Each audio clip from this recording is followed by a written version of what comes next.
Good evening. So, Randy, do we have a quorum?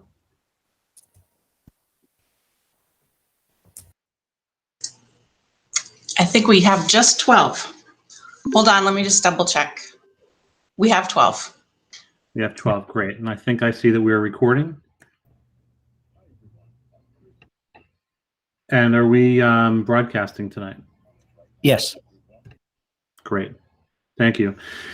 All right, I'd like to call special meeting number 334 of the Wachusett Regional School District Committee to order. We are recording and are in special session this evening. What I'd like to do is take one item out of order without objection. I'd like to take public comment before moving on to executive session. We have one person that was registered for public hearing. So I'd like to open the floor to Mary Shepard.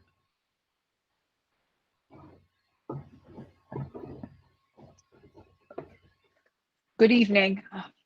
My name is Mary Shepard, 1320 Wachusett Street, Holden, Mass. I am president of the Wachusett Regional Education Association. When I started this role in July, my goal was and is to improve communication in the district.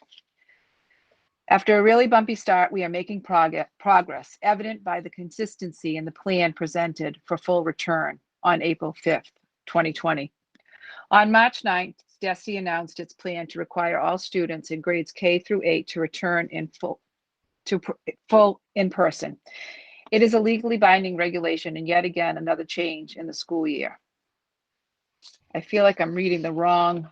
On March 11th, in a regularly scheduled weekly meeting, leaders of both WREA and WRSD discussed DESE's mandate and the plan to implement a full in-person schedule. On March 15th, the school committee discussed the implications of DESE's mandate. On March 18th, Dr. McCall attended a town hall with teachers, explained the district's plan concerning the new schedule, and answered educators' questions. On the same day, as well as on March 27th, parents received the same schedule via email communication and began to make plans concerning their family schedule. Throughout this month-long process, communication from and with the district leadership has been consistent. When I read the agenda for tonight's meeting, I was shocked to read the motion to amend this published schedule and return students to in-person learning 5 full days a week. Let me be clear, the term full in-person learning is not what it seems. The Wachusett Regional School District is still hybrid, with students being educated both in the classroom and at home. The district's and school committee's decision to keep students with their teachers makes it imperative that Wednesdays remain a half day.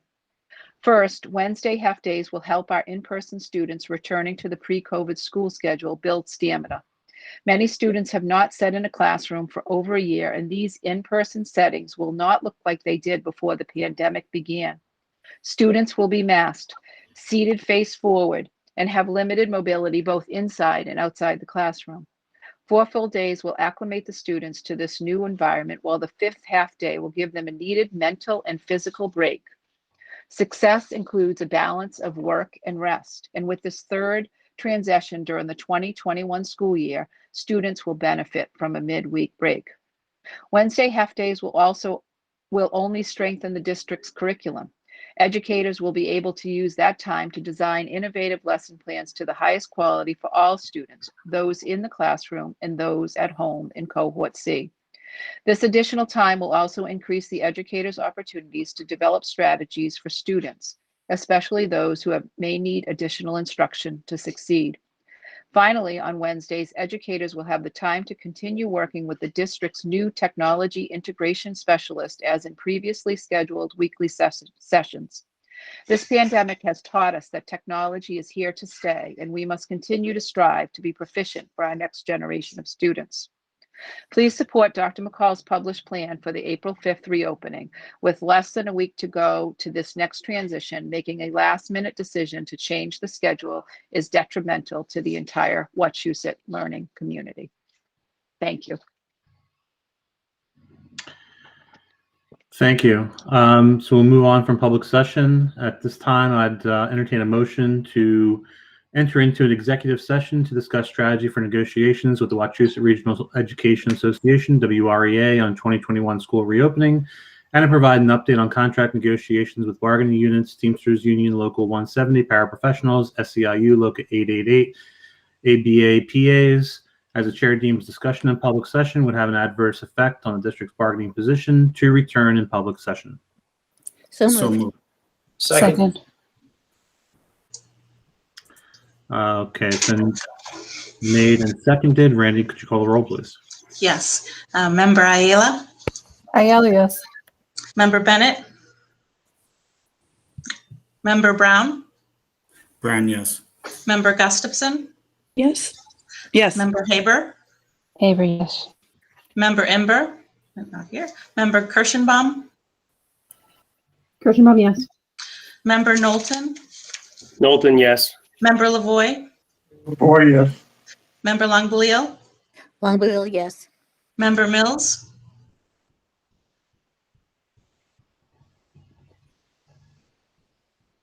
Member Mitchell,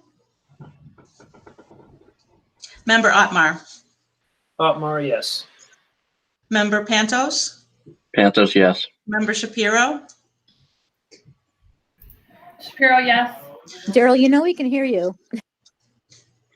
Member Smith, Smith, yes. Member Sullivan, Sullivan, yes. Member Williamson, Williamson, yes.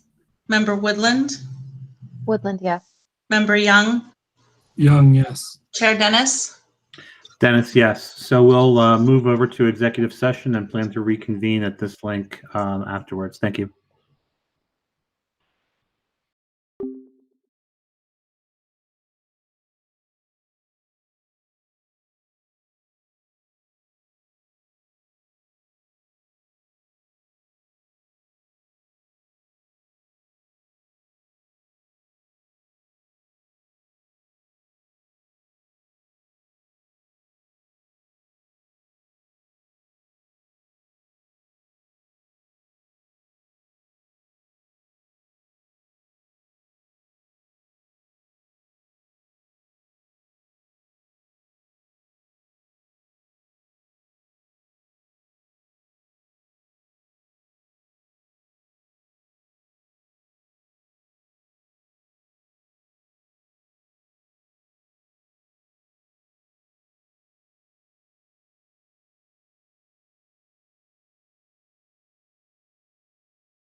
All right, we've got 8:15. Randy, do we have quorum back in special session? Yes, we do. Great, thank you. So once again, we are recording. We're back in special session. We are broadcasting live. The next item on the agreement is collective bargaining agreement. I would entertain a motion to ratify collectively bargaining contract between WRSD and the SCIU Local 888 ABA Program Assistance as written. So moved. So moved. Second.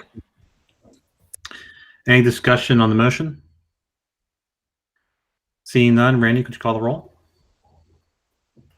I can. Not everybody is back, but I'll start from the beginning. Member Ayala? Member Bennett?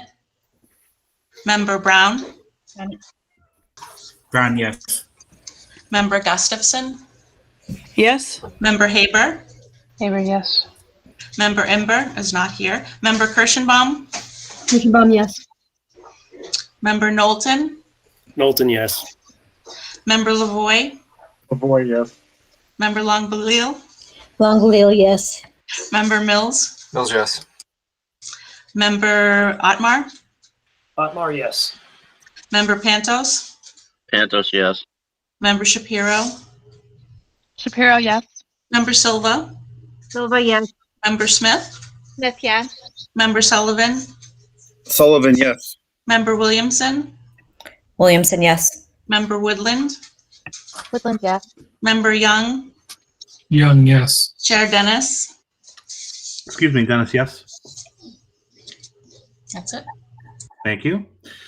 Next item, I'd entertain a motion to ratify the COVID-19 Memorandum of Agreement between WRSD and Teamsters Union Local 170 Paraprofessionals as written.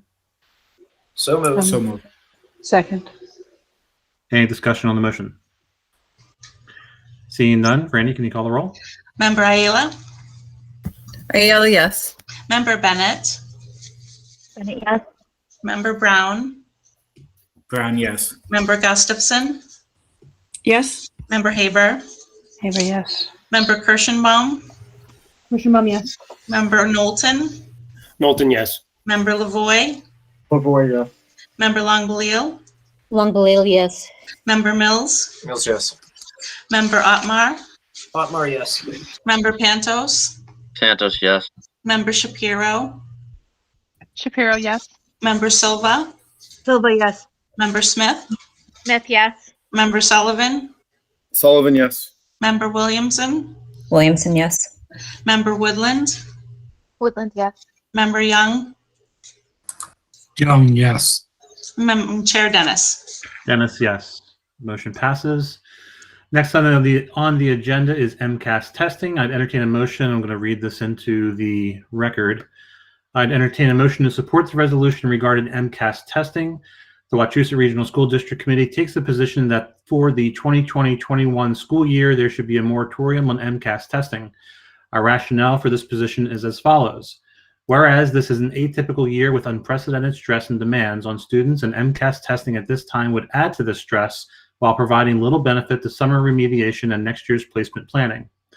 Whereas scheduling and administering Mcas testing at this time would be an undue burden on the schools given the condensed time frame. Whereas the focus of education for the remainder of the year should be on students' continued learning and remediation, not testing. Whereas local and common assessments, which are better measures than MCAS for our students' learning, ought to be utilized to measure and address their learning loss and target areas for growth in a timely manner. We urge the legislature to enact a moratorium on high-stakes testing. So So moved. moved. Second. Motion's been moved and seconded. Christina, would you care to speak to the motion? I'm not sure if you're the maker of the motion, but I know it came out of Ed's subcommittee. Sure. It was a collective effort by the subcommittee. So the subcommittee met last week, and this was after some discussion about pros and cons or benefits and drawbacks of MCAS testing for this year. This was the motion that the subcommittee put together, and we just wanted to bring it to all of you. Thank you. Any questions or discussions on the motion? Got Mike Pantos? Did I read correctly that this is stalling Mcas testing for 3 years? And if so, why 3 years? No?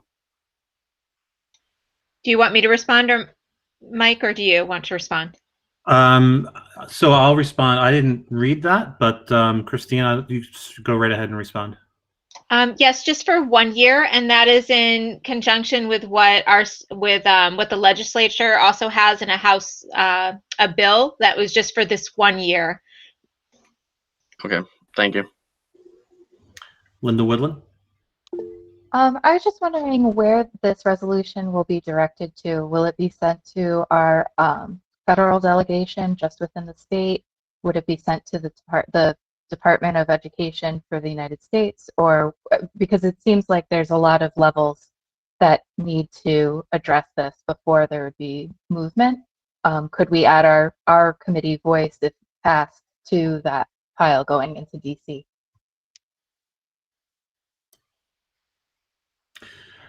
So, Linda, are you, there's two questions there. I think your first question is, who is this going to? And your second question is, can this go to our delegation, our federal delegation, in addition to state delegation?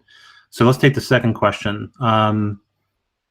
Daryl's, is any issue with us? I assume that's the target audience here. No, no issue at all. Thank you. Matt? So it was related to Linda's question, and I appreciate her asking that. My question is, this is a resolution that is being proposed to the school committee. What impact does that have from policy or action that we take as a school district? So if I understand your question, Matt, I guess again the first part here is there a practical impact to Wachusett? I believe the answer is no. I think we're simply conveying our position on the matter. I don't know, Daryl, if you have anything. No, you're right, Mike. There's no impact right now, Matt. Okay, thank you. Any other questions or comments on this? Yes. Anybody else have a hand? Yeah, Eric has his hand, and then I'll get to you after that, Asma. Sure. Hi, thanks. Just clarifying questions. When we refer to condensed time frame, can you just explain that a little bit more? Would you like me to answer, Mike, or would you? No, why don't you go ahead, Christina? Okay. Just that in this, the proposed testing time, for example, usually the tests would be given in March, over March and into May, into June. And this year, the proposed timeline right now shows our sophomores and juniors will be taking the test at the high school, for example, in a 2-week time period. We also have our, then we have testing in June. It's just a lot of testing that will be going on as we are bringing our students back for the students that will be returning for full in-person learning. And there's just not a lot of time left in the school year for the standardized testing. That was the position of the committee. Okay, thanks. One other clarifying question around the local and common assessments. What are those, and do we have information that's come out of those so far this year? Mike, I think that Bob Berlow could answer that. Deputy Superintendent Berlow, would that be okay? I'm good with that. Okay. We've, in the high school, for instance, we've had common assessments in place for multiple years, and those are used to generate grades, to make sure that students have reached a grade level of proficiencies.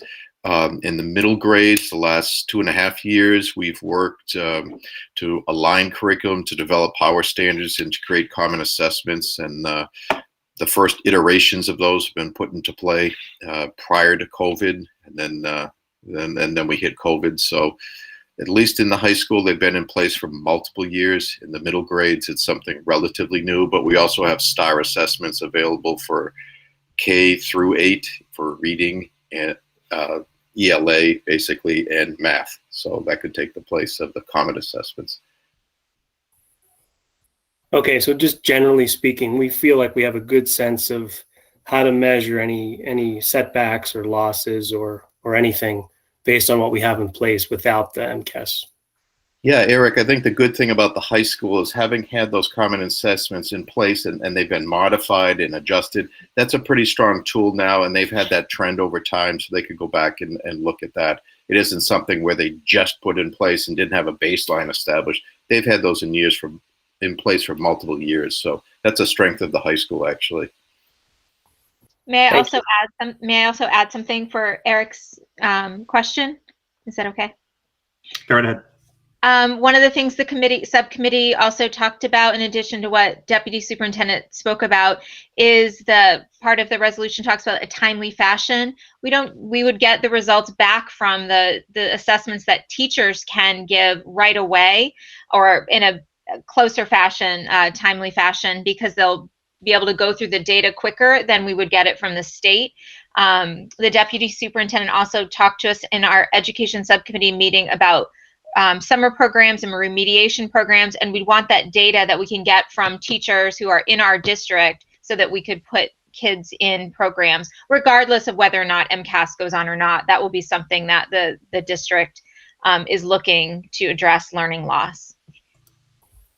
Yeah, thank you. That makes a lot of sense. Okay, I'll have Asima next.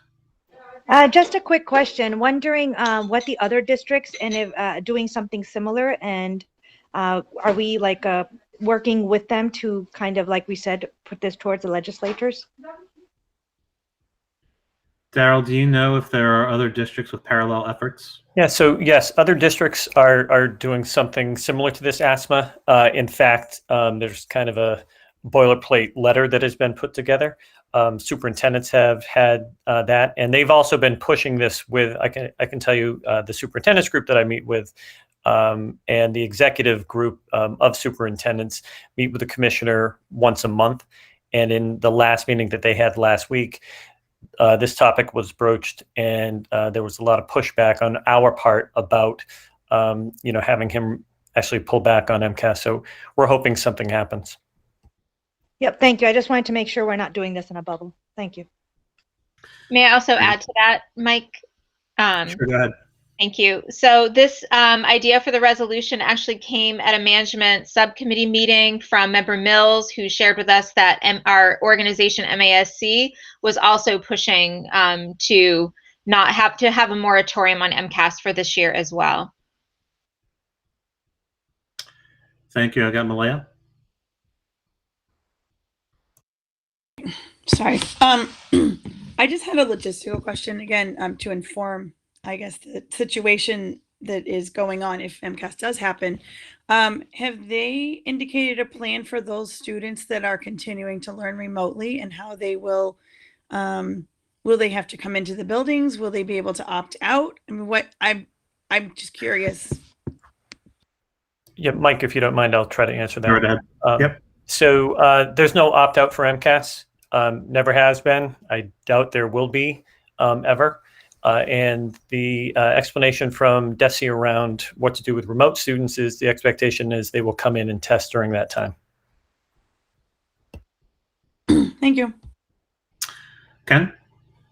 Two quick things. One to follow up on Malaya. We've talked about this in the past, and we've encouraged as a committee the superintendent and district administration to provide no sanction for students who put their heads down and don't take the test. So we can't formally opt out, but I know we've taken that position as a committee in the past. Also, I appreciate the education subcommittee, since Christina mentioned that I had mentioned this, I appreciate their attention to the detail of this, of not overreaching and talking about MCAS in general and the value of standardized testing. I know some of that language is in there, and I appreciate the narrow focus that the resolution has.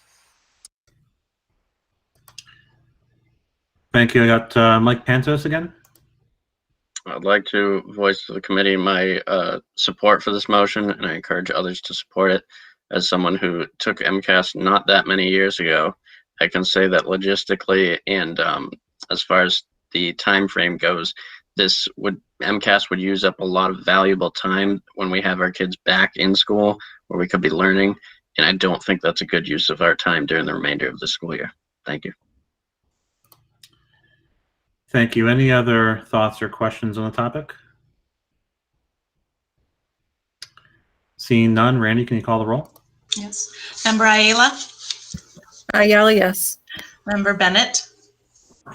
Bennett, yes. Member Brown? Brown, yes. Member Gustafson? Yes. Member Haber? Haber, yes. Member Kirschenbaum? Kirschenbaum, yes. Member Knowlton? Knowlton, yes. Member Lavoy? Lavoy, yes. Member Longbeliel? Longbeliel, yes. Member Mills? Mills, yes. Member Otmar? Otmar, yes. Member Pantos? Pantos, yes. Member Shapiro? Shapiro, yes. Member Silva? Silva, yes. Member Smith? Smith, yes. Member Sullivan? Sullivan, abstain. Member Williamson? Williamson, yes. Member Woodland? Woodland, yes. Member Young? Young, yes. Chair Dennis? Dennis, yes.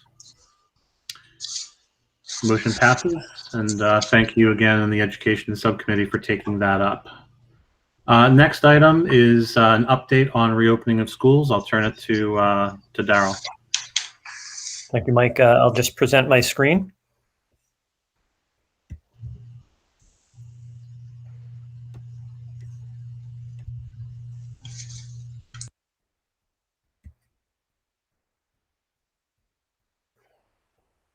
So this is just a quick update on the kindergarten through grade 8 in-person learning process that we've been going through and where we're currently at. So just to recap, DESE has increased in-person learning this school year for all K-5 students, and they're looking to do that by April 5th. As I had told you before, Commissioner Riley had been granted authority by the Board of Education to force schools to reopen, no longer count hybrid and remote models as structured learning time, and then require 25 hours of in-person learning a week. So DESE guidance also relaxed ridership restrictions around transportation. So we have more students that are able to ride the bus and the vans. DESE and now CDC support a minimum of 3 feet of social distancing between students and schools. So this again applies to all spaces within a school where a mask is worn. Cafeterias must have a minimum of 6 feet of distancing since students must remove their masks to eat. And planning steps to increase in-person learning. So since we brought students back for hybrid learning, we've been maintaining 3 to 6 feet of distance in all learning environments, require masks to be worn by all students, follow all the hand hygiene protocols. We've put up spatial barriers in many areas throughout our schools, including our restrooms. We followed detailed cleaning protocols, and we've ensured that ventilation systems in all of our schools are providing 4 or more air exchanges per hour, and we also are monitoring our CO2 levels. So our planning steps to increase in-person learning. So some of the prep that has gone on, we've shifted from 6 feet of distance between most desks to between 3 feet and 6 feet of distance. So all school learning spaces have been assessed for proper spacing. We've toured all the buildings. So this includes cafeterias where distancing must remain at 6 feet when students aren't wearing a mask. At this point right now, 90% of K-8 students are planning to return, while 10% will be remaining remotely. And transportation companies right now, they're finalizing bus routes and this week, and they will be ready to roll probably within the next couple of days. So the in-person learning model, the way it's going to get broken down, a typical K-8 daily schedule for in-person learning will have a full day on Monday, Tuesday, Thursday, and Friday, with Wednesday being a half day. Schools will revert back to the same start and end times as in a normal school year for the 4 full days, and Wednesdays will follow a half-day schedule. All of those schedules have been updated and shared with families via the building principals. The maintaining of a half day on a Wednesday is really in order to provide teachers with time to adequately plan for working synchronously with remote students and in-person students. As you know, again, I think President of the WREA, when she spoke to this a little earlier, she just mentioned the fact that this is something that they're doing that's much more challenging than what a typical school year would look like. And that time is just crucial for us to provide the time for the remote students and the in-person students in terms of the planning. And then each school's already shared specific start and end times with families for planning purposes. The remote model will continue to be remote. We'll have remote programming for all Cohort C students for the remainder of the school year. They will remain in their current classes. About 10%, as I said earlier, of those students are going to remain remote. out of all of our students. And DESE has stated that full remote options for next school year, 21 and 22, will not be made available. One thing that I did want to bring up is our high school full in-person plan. What we're attempting to do is bring our 9 through 12 students back to full in-person instruction on April 26th. More information is going to go out to families and staff as we develop our plan for full in-person learnings for the high school. Right now, we did send a survey out to families about this, and about 75% of students are planning to return to school full-time. So we have assessed the learning spaces and locations where masks will be removed for eating, and right now we're focusing on examining lunch schedules. Deputy Berlow and I had the opportunity to tour the building with Principal Viendo last Wednesday afternoon, just looking at various learning spaces in and around the cafeteria and classrooms and so forth, just to ensure that we have the proper spacing in order to do what we need to do to get the kids back in. The Binax Now testing, this is an important part of what we're doing. So again, we talked about the Binax Now testing. The school nurses have now been trained to administer the test. All the tests are in the buildings. The tests are voluntary, and they're recommended at the discretion of the school nurse. Building principals, many of them have already shared sign-up information with families, and that should all be back to schools this week. So Binax testing is the first step prior to pooled testing. And what's really great is that just announced today through the governor, pooled testing costs are going to be covered for the remainder of this school year by the state. Again, we had talked with another school district in the area, regional school district, that is paying $15 a test for their students. So it would be cost prohibitive for us if this wasn't something that was being covered by the state. So right now, our next step is to organize a process. We're going to work with DESE on the implementation. DESE will be releasing a survey for interested districts, and what they're going to do is match us to a provider. So that's our next step, and we'll be working on that very soon. So right now, I think I'll stop right there, and we can go back to everyone else. Thank you, Daryl. So there's a motion on the agenda that's been made by a member, or that's been added at the request of a member. So would entertain a motion for all WRSD schools to return to school full-time in-person education for grades K through 8. For any student has elected full-time in-person education, the return to full-time in-person education will begin no later than April 5th, 2021, and will include full days on Mondays, Tuesdays, Wednesdays, Thursdays, and Fridays. So moved. It's been moved. Is there a second? Second. So we'll open up for discussion. Matt, you are the maker of the motion. All right. Thank you, Chair Dennis, for providing me with the opportunity to speak on behalf of this motion. Fellow members of the WRSD School Committee, I ask for your support of this motion. I want to share with you the reasoning behind this motion. Simply stated, this motion speaks to the education of our students. This motion speaks to WRSDA providing an education model that can be viewed as the best possible educational experience for the WRSD community. This motion specifically calls for return to full days in person, Monday, Tuesday, Wednesday, Thursday, Friday, for students in grades K through 8 who've elected to do so. In looking at the cost and benefits of this motion, let's first take a look at a few benefits. First and foremost, WRSD will establish full school weeks and full school days, where data has shown this community, it's shown this administration and this committee, that this past year has had a substantial impact on the education of our students, to the point that the superintendent is presenting remediation models. Another benefit of this motion, it will provide members of the WRSD community an educational experience expected when a school budget is passed and deliberated. The community expects 5 days per week, not 4.5. What is the cost of not supporting this motion? A half day may not seem like a lot. Administration has certainly made it seem like it doesn't have a big impact, but half days add up. There are at least 10 Wednesdays left in the school year.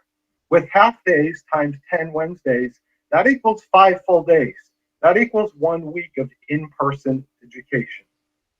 Another cost is precedent setting. We have a precedent for full in-person education. That precedent is 5 full days of in-person per week. As we've seen and heard from administration, the rationale for half days on Wednesday is to provide additional prep time. I'd like to remind the members of this committee that WRSD has a model for prep time. That's built into the schedule of the day.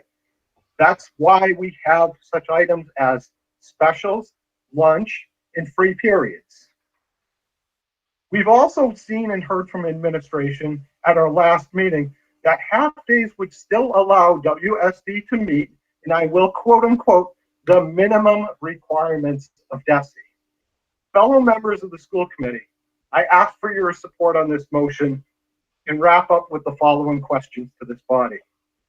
During a time we are bringing students back to full-time in-person education model, a time where students have suffered enough, is meeting the minimum DESE guidelines as reinterpreted by our administration enough for this committee? Or do we as a school committee expect more than the bare minimum? Thank you. I have Mike Pantis and then Linda Woodland. I believe there were 2 members before me that wanted to speak in the chat. All right, so maybe I got these a little mixed up here. So I'm going to go with, I'm going to go with Linda, and then I'm going to go with Eric. Linda Woodland.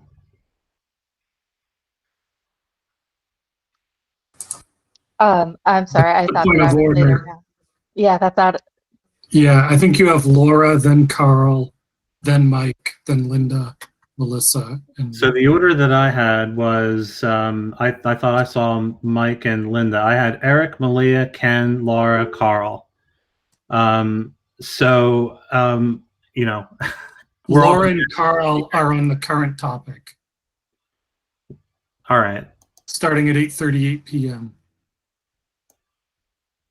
8:38. All right, so I'll pick up there. So Laura. Okay.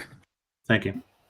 Thank you, and thank you everybody for your advocacy on that. I have a question about the reopening plan as it pertains to the Wednesday. So it does relate to the motion that's on the floor. Can you please provide the number of teachers who will be still impacted by the 10% of students who are elected remote after the 5th?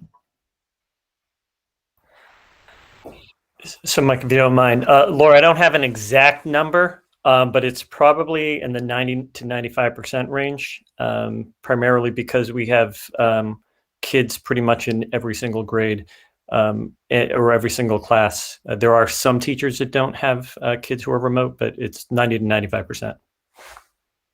So they'll have 90 to 95% of the teachers will have at least one student that is remote come April 5th. Yes. Thank you. Carl? Yes, thank you. So I certainly appreciate Member Lavoie advocating for kind of improvements, and doing things better with our model for once we go back fully in person as well. However, my concern is really more in regards to ensuring that we have equitable support and instruction for our 10% who are remaining home. And so I would like to make a motion to amend. However, I know that sidetracks debate, and so Chair Dennis, if you would like to have me hold off my amendment so that other people can get their discussions out, you can move me until the end. I'm guessing that people will probably be appreciative of that. Okay. Mike Pantis? Thank you. This was a pleasant surprise to see on the agenda, at least I can say for myself. I do believe that we need this motion. I don't see any good excuse as to why we can't just have a normal full week. I know that the administration and the teachers have made their voice heard, and I respect that. Not passing this would set a precedent in my eyes for the fall return to normal, and making exceptions to having a normal full week schedule. There are huge benefits to having a full week of school. If you add up half days, it adds up to full days, and we need as much time in in-person learning for those that have picked it as possible. Thank you. Linda Woodland. So I think that we have an interesting discussion ahead in this. I think that when there are a couple of key factors that might be getting overlooked, however, one is that there will not be a remote option in the fall. So I don't see why there would be any request for a half-day Wednesday or a half-day at all for the fall going forward. So I don't think we need to worry about that. So we can kind of check that off. I think another aspect is that we've kind of danced around the cost-benefit issue, but we haven't talked about the costs to the remote students. And our remote students have every right to an education, as well as the 90% who chose to go in person. And I'd like to add that the remote-only students going forward, you know, a lot of them, I kind of think of it as remote by choice and remote by necessity. And so these students are still going to be carrying on the burden of the pandemic education, and they won't have a chance to go in person like their peers. And it's going to be a hard toll on them. I've also seen, while my children have been remote only for the time being, but that will be changing, I have seen the very good resources, slide decks, integration of remote into the classroom. When there's only going to be one or two, it's going to take a lot more to create that integration so that every student is seen, every student is heard, and every student can participate equally with their peers. So I don't see how that level of preparation can be achieved during the normal years type of prep periods. And so I think that for the last 10 weeks of the year, having this extra preparation time would make sure that we don't leave our remote-only students in the dust. You know, I know that looking ahead on the 5th, we are going to have a lot of really happy families and students, and then we're going to have 10% who are not. It's not that they're just missing out, but they're going to be further removed. And it's going to take quite an emotional toll. I think that's fair to expect. So I would encourage the committee to just let's stay the course, finish out this unusual year with the unusual schedule, and let it, don't fear that this is setting a precedent, because we're going to have different circumstances in the fall. Thank you. Melissa? Linda Woodland said it perfectly. She nailed it right on the head there. But I do worry about the cleaning time. I think that was one of the issues. Is that still one of the issues, is having time to clean the buildings in the afternoon? And if that's the case, I do want to point out there's still a pandemic. Kids are not being vaccinated. So that's a huge ordeal there, and I fully support the half-day Wednesday still, so they can clean the buildings. Definitely think it's a safety thing right there. And like Linda Woodland said, the prep time for the remote students is totally valuable in my eyes for the half-day too. I think there was a question about cleaning. I don't know, Dara, if you want to speak to that. Sure, Mike. Yeah, Melissa. So again, one of the things that we'll continue to do our cleaning on those Wednesday afternoons. It doesn't have to be quite the same because we're not talking about cohorts, switching cohorts anymore. So all the kids are in all at one time. So we'll continue to do like, our heavy cleaning on a regular basis. I got Scott next.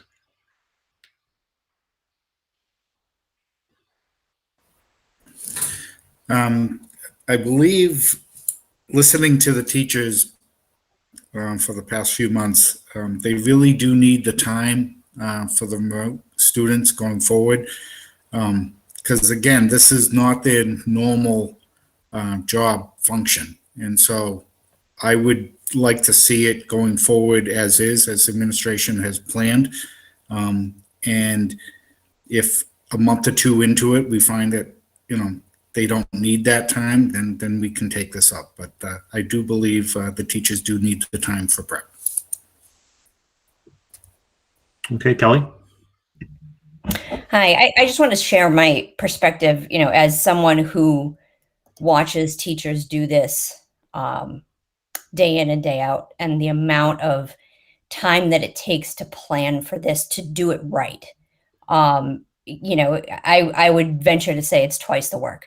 If you have even just one student who is remote and children in front of you, it is twice the work if you're going to provide the kind of engaging experience for that child that's at home. It takes that much time. I see it. And I think if we were to do this, I think we would be sacrificing quality for quantity. And I would hate to see us do that. Thank you. Linda Long-Bleal. So am I correct in understanding that on Wednesday, the school day would end at the time it ends now? Is that correct? Darryl? Yeah, so Linda, all of the building principals sent out the specific start times and end times for those Wednesdays. Are they the same as they are now? Or Some might be off by 5 or 10 minutes. They're not all exactly the same. I see. Okay. Because one thing I was wondering was if there could be a compromise, and perhaps this is where Mr. Ottmar was going with his motion, of having a little more class time, but also having a meaningful amount of, prep time as well. Some sort of somewhere in the middle was what I was considering. So if I can jump in on that, Linda, one of the main reasons why, we were looking at this model is because this gives us clean time for the teachers in the afternoon. I can tell you all 13 building principals are 100% in support of this. We've had many discussions on this particular topic. In fact, I've had, principals write to me just basically saying what the teachers are doing now, as Member Williamson said, is really twice as much work as they would typically have. They moved from turn and talk, group work, project-based learning, collaborative learning to, developing brand new instructional practices that they've never had to do before. So, for us to ask them to do this, on top of, a full-time or full day time frame on a Wednesday is, I think, a challenge to say the least. Thank you. So just to clarify, the start and end times are aligned with what they are pre-pandemic. Is that a correct statement?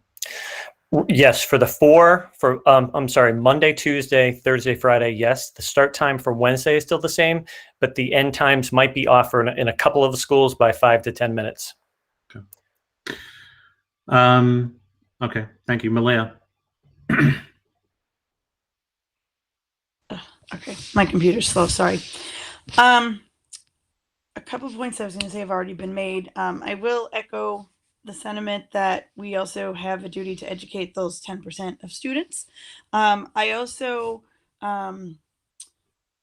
will point out that although we hope this won't happen, there is a high probability, and the data everywhere supports this, that when you've decreased the distance, as we're about to do, and you throw more students into this mix, you have more people quarantining for close contact than we do now. It's happened all across the state, even this week. So I think that's a reality we can't ignore. I'm not actually quite sure how we're going to deal with that in terms of substitutes and teaching, but I suspect that will also require additional planning that we haven't had to deal with in the past. So that is in the back of my head. I have a question for the administration through the chair, in terms of how will this time be handled with teachers? We know they need the extra time. Will they be in the buildings working like they are during regular half days? Will they be going home and really having time that's not really being counted for? I'm not suggesting that's the case. I'm just asking the question about how this time will actually be handled. Will they be getting professional development? Will it be work time in the buildings where they have access to one another, to the tech specialists, and their time is accounted for? I mean, I hate to say it that way, but that's a question that's been posed to me. Again, I don't really think, I think they will be working and using this time wisely, but how will it be? Do we have any guidelines around that, or, you know, where they will be spending that time, what that will look like, I guess? So I did meet with the teachers last week, Malaya, and spoke with them about this particular topic. And I did say the expectation is they'll be in the buildings on Wednesday afternoons. Okay, that is helpful. So I appreciate that. I had one more. I have to read my own writing. I'm sorry. Oh no, it was about quarantining. So I guess the other thing that I will say is that we've often said during this process that the perfect shouldn't be the enemy of the good. Ideally, I think it would be great to have students in the buildings all day, every day. But if DESE has agreed, and I just saw your email that they did agree that this meets their goals. I mean, I can see both sides of this, and I have heard from families on both sides of this. I have heard from some who say we need to be in school every day, and I've heard from some who say, please don't do this to us a week before we start. We're planning around Wednesday half days, and that's what our schedule's built around, and we need that. So if, I guess it comes down to me, there are pros and cons on both sides, and I certainly would rather have all the students in the buildings all the time, but I also understand the situation that we are in, and that it's unique, it's different. The planning periods that are in the day usually are still there, but they have a different situation now. And we heard that they would like to use this time. And if DESE is agreeing that this model meets their needs, I mean, I guess I would be more in favor of allowing it to start this way and start slowly and see where it goes. If we start hearing from parents saying, you know, my kid's teacher is not using that time and my remote kid's not getting any extra attention and or extra work, and there's problems that we hear about, then we can bring back to the committee and discuss that and where to go from there, as we've done every other time in this. And I understand the rationale for the motion. And I am conflicted between the two sides, but I go back to, in this case, the perfect not being the enemy of the good. Like, we are jumping into a whole new model. And I think we owe it to those currently 10% remote students. I don't know if that will stay at 10%. I've heard from some families who said, well, I picked that so we have a spot, but I'm not really sure yet. And so I don't think we really know what's going to happen when they're all in buildings. So I guess those are my questions and comments. Thank you. Thank you. So we got Sherry next. I came into this not really knowing how I wanted to vote on this. When we first heard we were going full back, I thought for sure it was going to be 5 full days. And that's what I wanted for my own kids. I do understand that teachers need prep time. I do understand that it's a different model. I want to make sure that that's accounted for them. A little part of me wants to know, how much prep time do they get in a regular day, assuming we don't have this extra period? I think that's a question that a lot of people have asked. I'm happy to hear that they will be in school on that Wednesday afternoon if it happens. I hate that this is a week before again, and we're looking to make a change. So many people have already made arrangements. I mean, we've had this information for almost a month now, that, you know, this is what's happening and this is when it's happening, and people made plans and schedule changes and transportation and everything else. So I have a difficult time with making a change for that reason.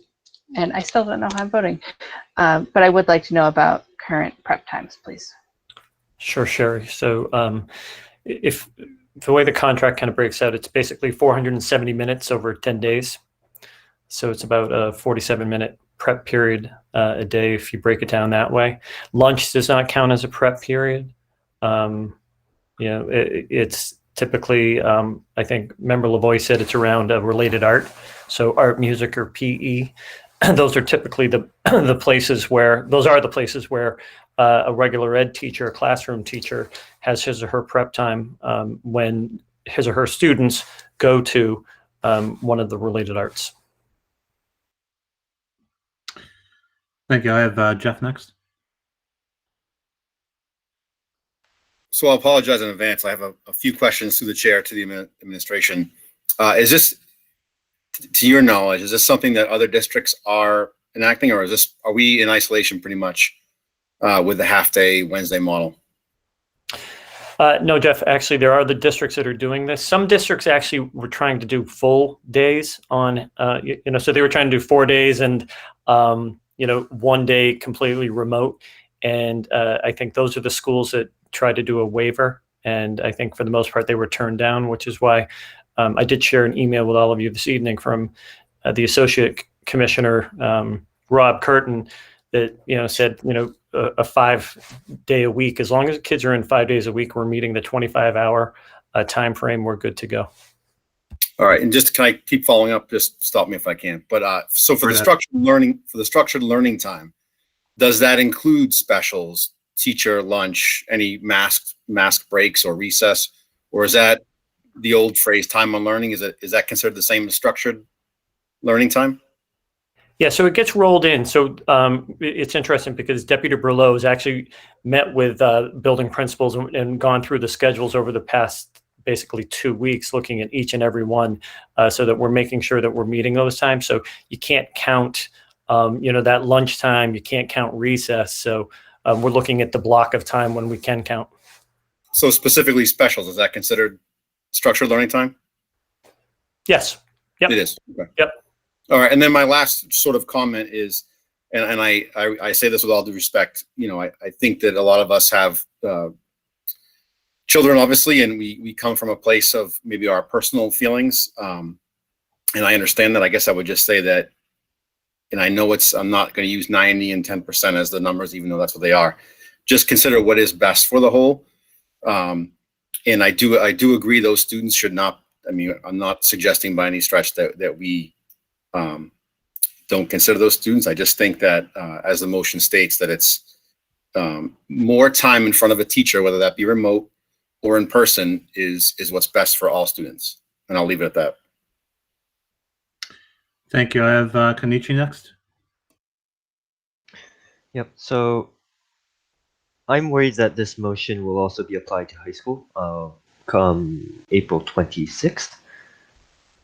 Right now, Wednesday is a half day for both high school and middle school, and that remaining part of the day is like a break from education. Yes, we can do homework. Yes, we have our asynchronous work, but it's a time to get away from school. It's a time for us to maybe go outside, take a walk, relax, and just get rid of all that stress and anxiety that piles up during normal full days. By changing that Wednesday to a full day, that recovery period is getting removed. And that is an issue because now you only have Saturday and Sunday. You only have 2 days which are in a row. Then you have this 5 day period where you're just constantly learning, constant homework, late nights, maybe not sleeping. And so I'd like to keep the Wednesdays as half days, if possible. Thank you. Thank you, Christina. Thank you. So I too have been torn on this topic when I saw it on the agenda. I would love for I have twin juniors, and I would love for them to be in school 5 days a week. They would love to be in school 5 days a week. But there's also the teacher part of me. I am struggling. I'm an overachieving teacher, like all of probably the teachers in our district, who want to do the best job they can. And I am not doing the model that our Wachusett teachers are doing. I'm currently in a hybrid model where on the remote days, my students are on their own to do asynchronous work, or they watch screencasts that I've made for them. I cannot imagine what it would be like. We do have a few teachers in my school who live stream to students, and that's coming to an end for all the kinds of work that I have to do to make everything digital right now in this hybrid model is coming to an end for me in a couple weeks, and I'm celebrating. I cannot wait. I couldn't imagine if I didn't have time. I spend so much time on prep. People are asking about teacher prep. I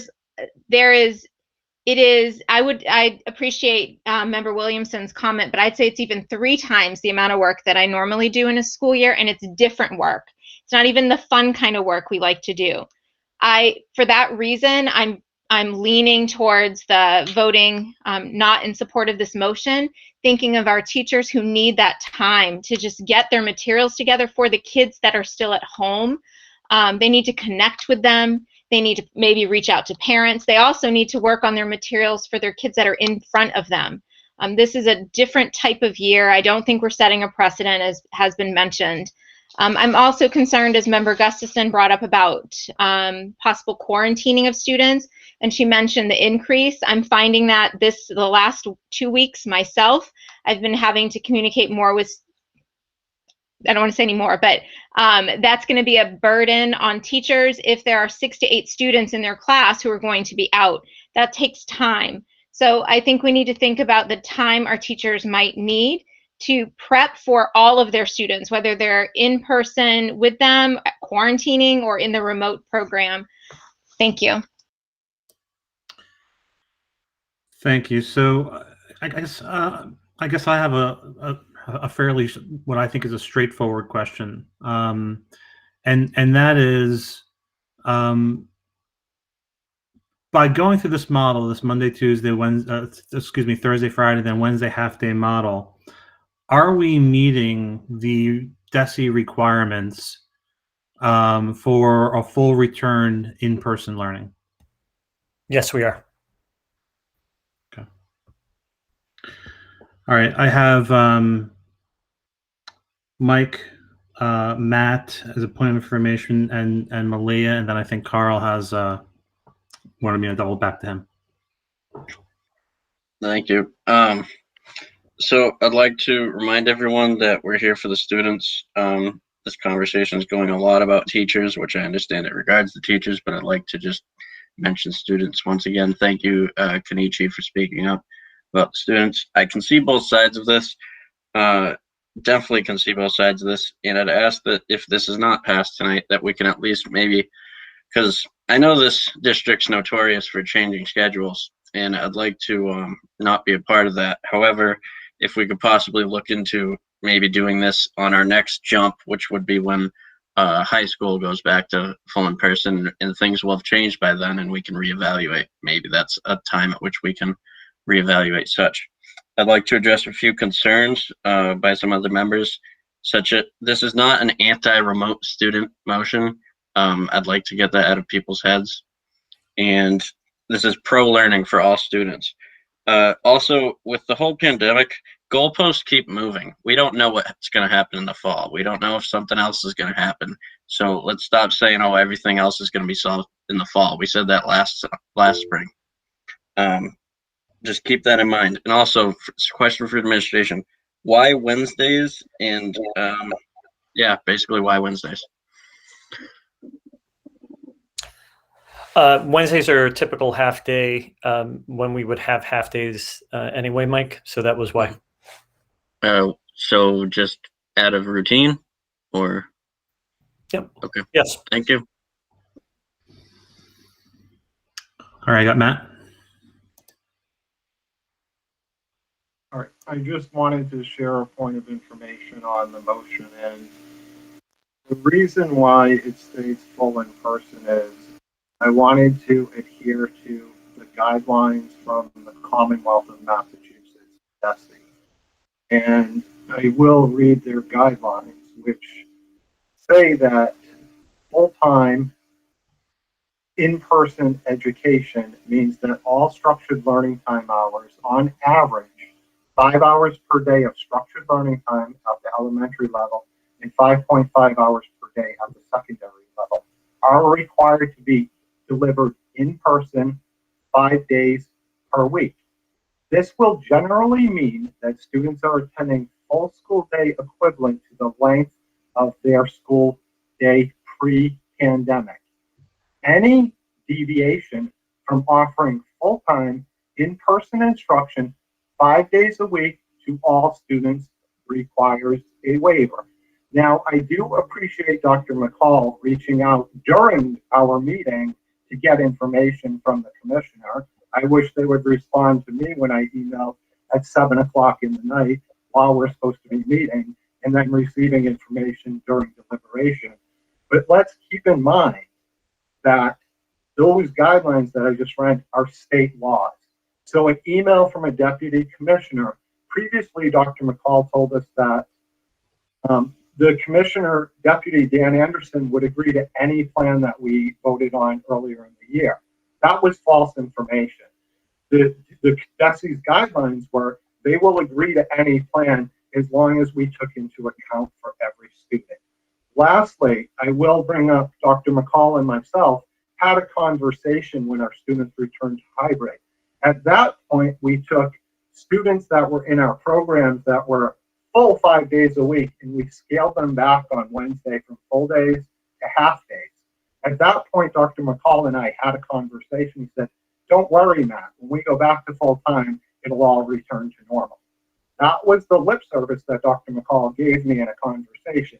Whether or not he remembers that is a different story. So I'll just point out that the conversation that we had in August was once kids went hybrid, we would increase their time back in school. That never happened. So when we hear, let's talk about it later, it's a mechanism for this administration to kick the can down the road and hope it goes away. So, Chair Dennis, if you don't mind if I respond real quick. Yeah, go ahead. Thank you. So, Matt, the reason why there was a response from the Deputy Commissioner because you were emailing me 3 times before this meeting. So I actually sent an email to him and I texted him and he wrote to me during the meeting. So that's why that came back to you. So what people need to know is this was something that was concerning me in reference to this back, 2 weeks ago now. So I did reach out to the Commissioner of Education, Jeff Riley. He gave me a call. I talked to him for a little while. He said that Rob Curtin, who's the Associate Commissioner, would give me a call. Rob called me immediately after. We talked through the situation. He said, as long as you have 25 hours of in-person learning during the week, you're good to go. He said, if you were doing 5, even if you did, let's just say 7.5 hours for 4 days and you didn't have school on that Friday, he said that wouldn't work. You need to have kids in the building 5 days a week. That was the number one issue that he brought forth. And so I did text him and asked him to, or I emailed him and texted him, asked him to just share something in writing, because I think, Matt, you did want something in writing, and that's what I ended up getting back. So I would say if you're going to ask somebody during in session that you invite that person to this deliberation, because we as a school committee should be able to ask them specific questions rather than getting the transcript that you purposely asked for. This reminds me when you had a doctor in the meeting, when you've had consultants in meetings, when you've had Board of Health, you've never heard from or seen again. So if I can just really respond real quick, Matt, if I had known that you wanted the Associate Commissioner of Education to come to the meeting, I would have asked him. Okay, let's leave that there. I have Malia next. I will note that I also requested that we get something in writing before our meeting started actually earlier today. And I do know that, I don't know if I'm the only one, but obviously not. So I do know I requested that well before our meeting. So, and I appreciate getting that in writing. It is helpful. So my only question that I wanted to point out is when we're talking about prep time and that our schools have adequate prep time, is it still true that Mount View has less prep time than the rest of the schools? I know we've talked about that in the past. Do they have one period difference, or they have the same prep time, they just teach more? Okay. I just wanted to clarify that. Yeah, the other thing was about the requesting and writing. So I appreciate having that from the perspective of DESI. So thank you for that. I have Catherine and Eric who haven't spoken on the topic yet. I just have sort of a question. for administration. So when you decided on the half days and taking out the remote time for that was originally allotted during the hybrid time where those remote students got time with the teacher, why didn't you include like a half hour on Wednesdays or an hour on Wednesdays for teachers to individually connect with those remote students if they were going to be half? Yeah, ultimately, Catherine, is the main reason is because we wanted to ensure that the teacher was focusing on the student during the regular time. We didn't want that to be something where they would say, okay, you know what, I don't have to worry about it. I'm going to talk to you later on in the day. So that was really the main reason.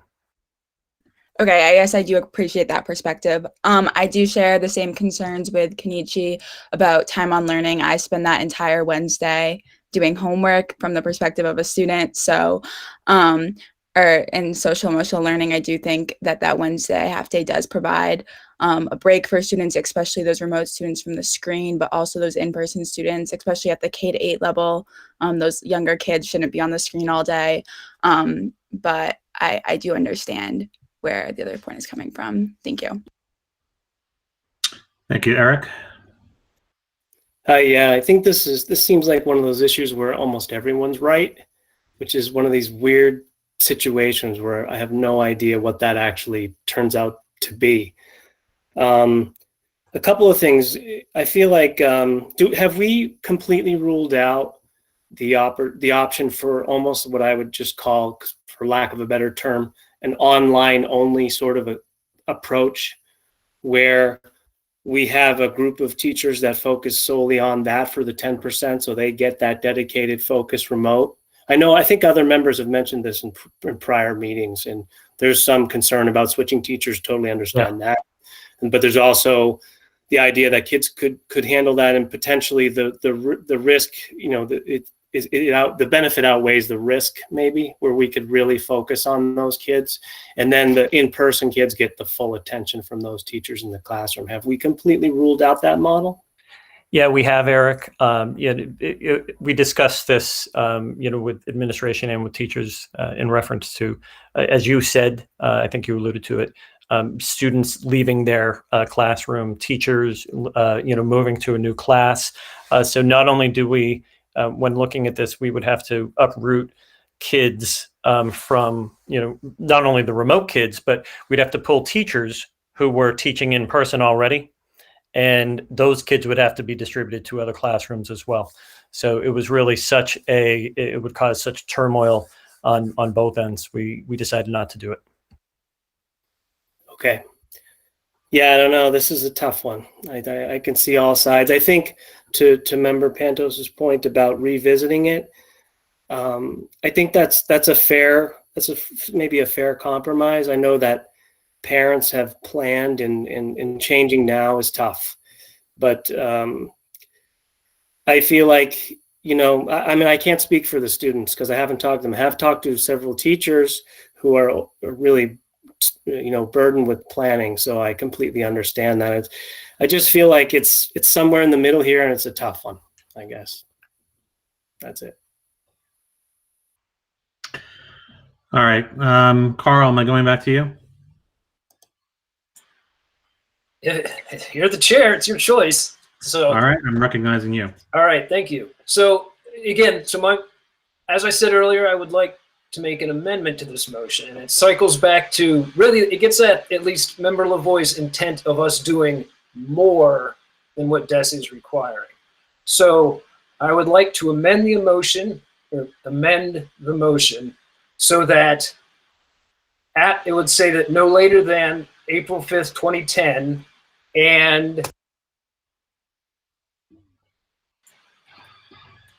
and will include full days on Mondays, Tuesdays, Thursdays, and Fridays, with Wednesdays being a half day, and adding that Wednesday afternoon will be dedicated for small group instruction of remote students and planning. So the addition is this aspect of codifying that the remote students will get some interaction with their teachers during that afternoon time. I'm not saying that doesn't specify that it's how much it is, but they will get that. Carl, can I ask you to repeat? So I got, with Wednesdays being a half. I posted it in the chat, what I would have the end of it being amended to. All right, so the amendment that you're making or offering will include full days, with Wednesdays being a half day. Wednesday afternoon will be dedicated for small group instruction of remote students and planning. Is there a second to the amendment?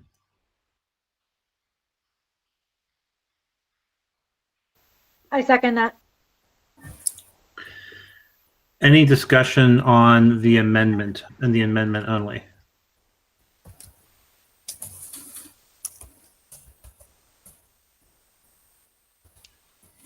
All right, I think I have Malaya, then Mike Pantos. We got a few people here.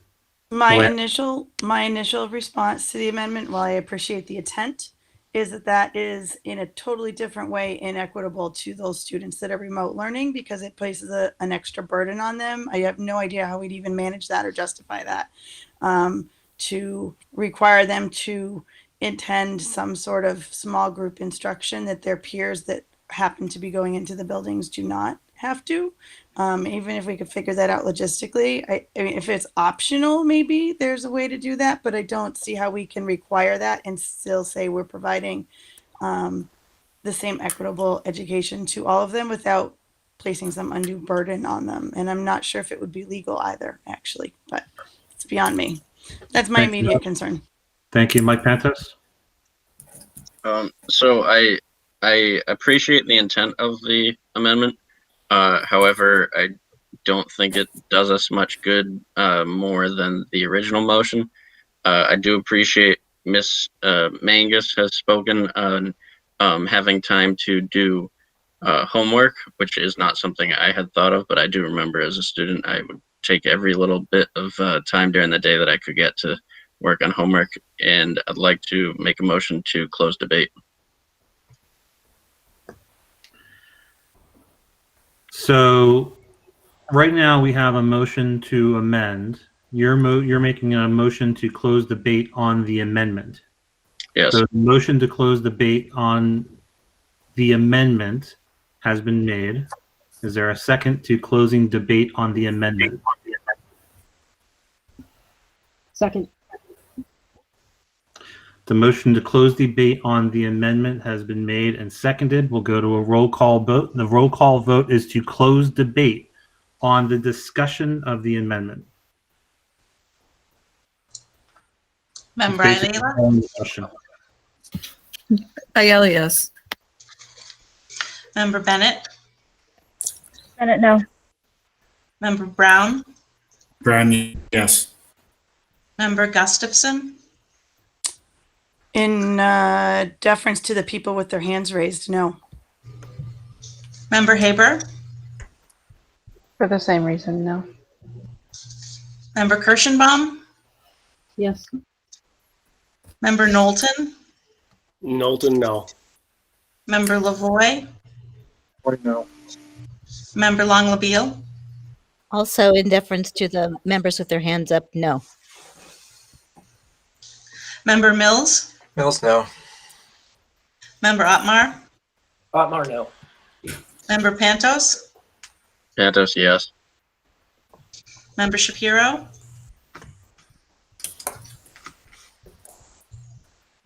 Member Shapiro? Member Silva? Silva, no. Member Smith? Smith, no. Member Sullivan? Sullivan, no. Member Williamson? Williamson, no. Member Woodland? As someone with a hand up, I actually vote yes. Member Young? Young, no. And Chair Dennis. Dennis, no. I wasn't keeping track, but I think I know where it went. 14 no and 5 yes. Okay. So we'll resume discussion on the amendment. I had Linda Woodland and then Scott Brown. My larger point has been made that it's I like the idea. I'm always a fan of realizing that the remote students are actually going through a bit more strife in a lot of ways in their education this year. However, remote students, remote families also have planning that they've worked around with this half day schedule. And I think that we are one week away, and making such drastic changes like this, whether just for remote, which I think is problematic, or for all of our students, I think 1 week away from changing, of requiring people to change their schedules so much, I think is a problem when you're asking people to go into buildings. So I like the intent. I like that it preserves the half day of what has been communicated out extremely consistently across the district. But for this purpose, I don't think it's a move I would support. Thank you, Scott. I was going to call the motion, but it was already called. But I do believe we need to give the teachers the flexibility for that half-day Wednesday. And so this is very similar to what the administration has put forward, except on the half-day Wednesday, defining what the teachers are going to do in the afternoon. Okay. Any other questions or comments on the amendment? Again, the amendment is to change Wednesdays from full to Wednesdays being a half day. Wednesday afternoon will be dedicated for small group instruction of remote students and planning. Any other discussion? Mike Pantos, again. I'd just like to state that it's 21:30 hours, and that's why I made the motion to call it. Okay. Seeing no other questions or comments, we'll call a roll on the amendment. So this is a question to change the motion to the amended motion. Member Ayala? Ayala, no. Member Bennett? Bennett, no. Member Brown? Brown, no. Member Gustafson? No. Member Haber? Haber, no. Member Kirschenbaum? Kirschenbaum, no. Member Knowlton? Knowlton, no. Member Lavoy? No. I'm sorry. No. No. Member Long-LaBeal? Member Long-Belleal, I appreciate the intent, but no. Member Mills? Mills, no. Member Otmar? Well, I'm not going to get shut out. Otmar, yes. Member Pantos? Pantos, no. Member Shapiro? She came back. Member Silva? I'm on the fence, but I'm going to vote no. Member Smith? Smith, no. Member Sullivan? Sullivan, no. Member Williamson? Williamson, no. Member Woodland? Woodland, no. Member Young? Young, no. And Chair Dennis? Dennis, no. So we return to discussion on the original motion. Are there any other comments or questions on the original motion? Any new information or questions that someone would wish to add? Seeing none, we'll go to a roll call vote for the original motion that's on the table. And I'd ask, is you're called upon to vote, if you could just give in the affirmative or negative or abstain. Member Ayala? Ayala, no. Member Bennett? Bennett, no. Member Brown? Brown, no. Member Gustafson? No. Member Haber? Haber, no. Member Kirschenbaum? Kirschenbaum, yes. Member Knowlton? Knowlton, yes. Member Lavoy? Yes. Member Long-Belleal? Long-Belleal, no. Member Mills? Mills, no. Member Otmar? Otmar, no. Member Pantos? Pantos, yes. Member Shapiro? Shapiro, yes. Member Silva? Silva, no. Member Smith? Smith, no. Member Sullivan? Sullivan, yes. Member Williamson? Williamson, no. Member Woodland? Woodland, no. Member Young? Young, no. And Chair Dennis? Dennis, no. 6 yes. 14 no. The motion fails. There's no other comments or questions on reopening of schools. We'll move to the next item on the agenda. We have Ken and Carl before we move on. Just briefly, it wasn't about the motion, so I didn't ask it before. Sure. The superintendent mentions in there that remote will not be allowed next year. There's actually a conference call on Monday with regards to districts that want to do remote academies. I still see 500 of our high school students that are choosing to be remote. I just encourage the superintendent to go and bring information back to the committee about this. I don't want our kids going to TECA or something and losing them all out of district if there was an option to create some environment to keep them in the district. So I'm not saying we should do it or not, just bring us information back from that webinar would be appreciated. Sure, I'd be happy to do that, Ken. All right, now Carl. Yeah, just a quick question from the presentation. In regards to pool testing, what is administration's thoughts on requiring students to participate? I know that there's been discussion across the state. Some districts have made participation in pool testing mandatory. Watertown's one that comes to mind. I think there have been some others that it seems like it at least passes legal snuff. But I don't know what's administration's take on making participation mandatory. It's interesting, Carl. I'd not heard of any districts making it mandatory. I didn't think that would be legal, where you're forcing someone to have to take the test. I have seen, because I've participated in a couple of webinars, there are districts who have put this out there, and they have 40%, 50%, 60% participation rates for students. But I wouldn't force people to do it, staff or students.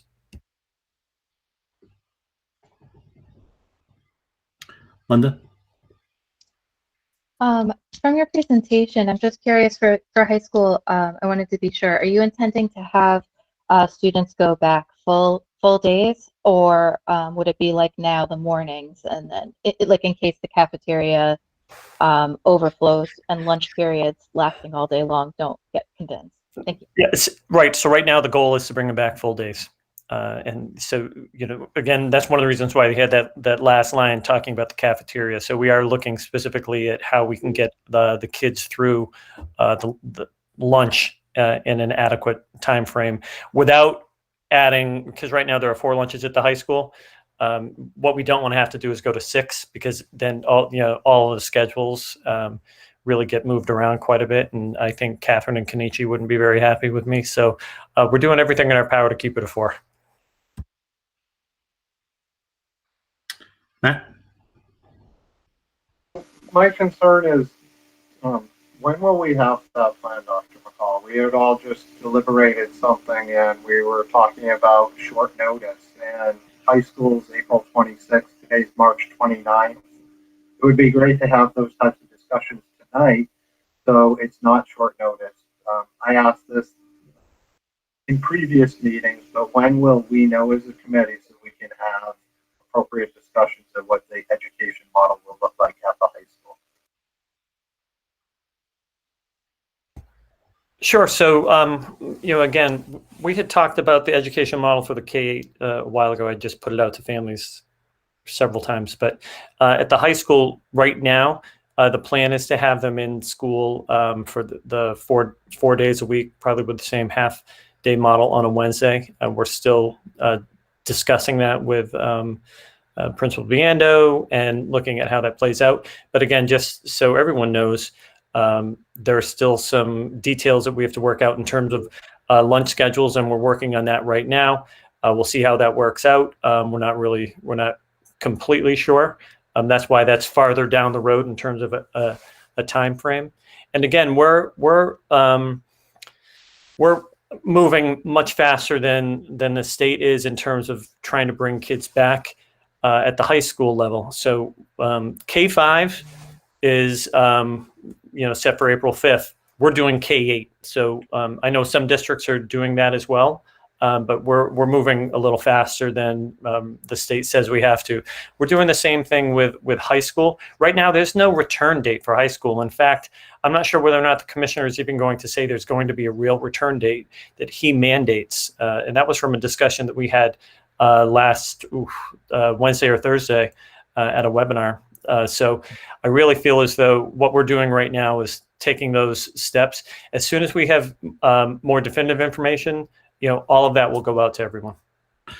So Daryl, if I can, you've been putting out the target of April 28th for the high school to return since we've been talking about the topic.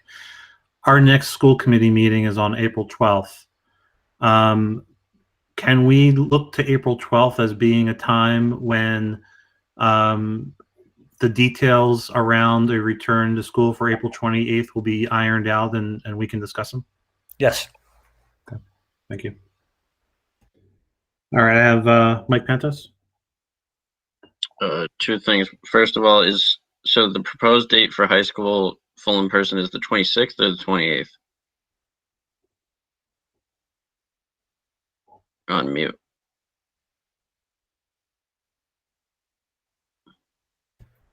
It's the 26th, Mike. Would it be possible to have Principal Biando on the available on the meeting on the 12th? Sure, I could see if you can make it on that day. I would appreciate that. Any other questions or comments on the reopening of schools? Seeing none, we'll move to the next item, planning for student assessments and remediation. We'll turn it back to Daryl. Okay, thank you so much, Chair Dennis. I'm just going to share my screen again. Again, one of the things we did want to talk about is just our planning for student assessment and remediation moving forward. So again, identifying students in need of additional support. So we've been doing this now for quite some time. So we began in the fall to identify students in need of additional support. And we were talking about specifically cohort D. So those students were brought back for in-person learning and support. And some of those students came back for in-person learning for 4 to 5 days a week, in fact. So since October, principals and staff have been working in teams to identify students in need of real targeted support. And the main areas we were focusing on were around attendance, engagement, so whether or not they were actually focusing on what they were trying to do when they were doing it online, academics, behavior, and SEL needs, and they were really looked at for each student. And then there were intervention and support plans put in place for those specific students as well.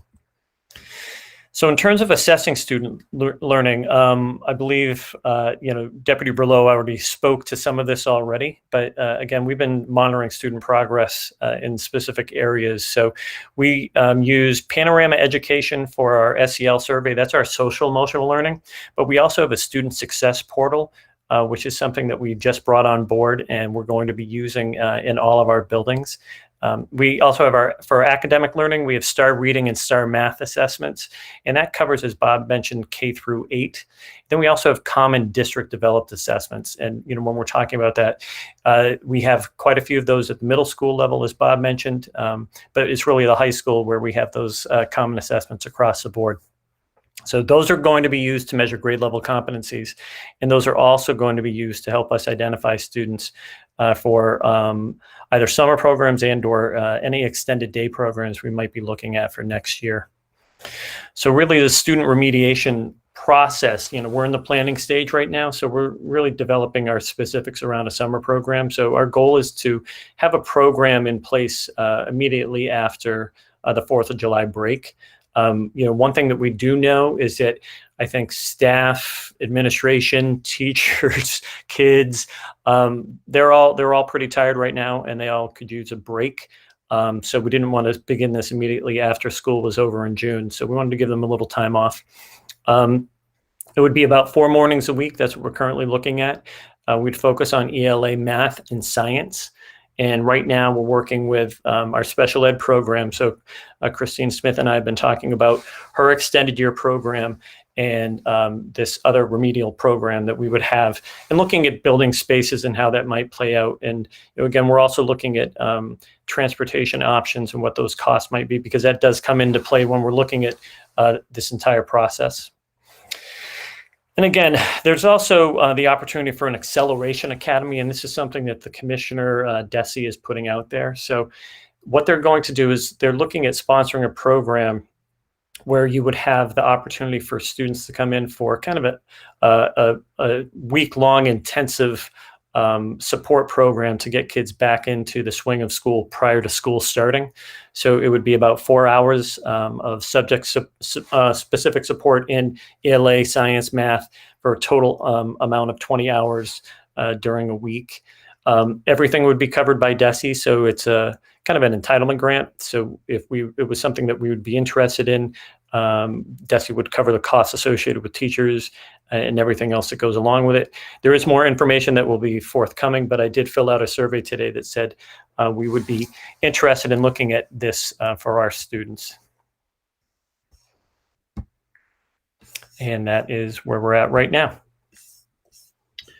Thank you. Any questions or comments on the topic?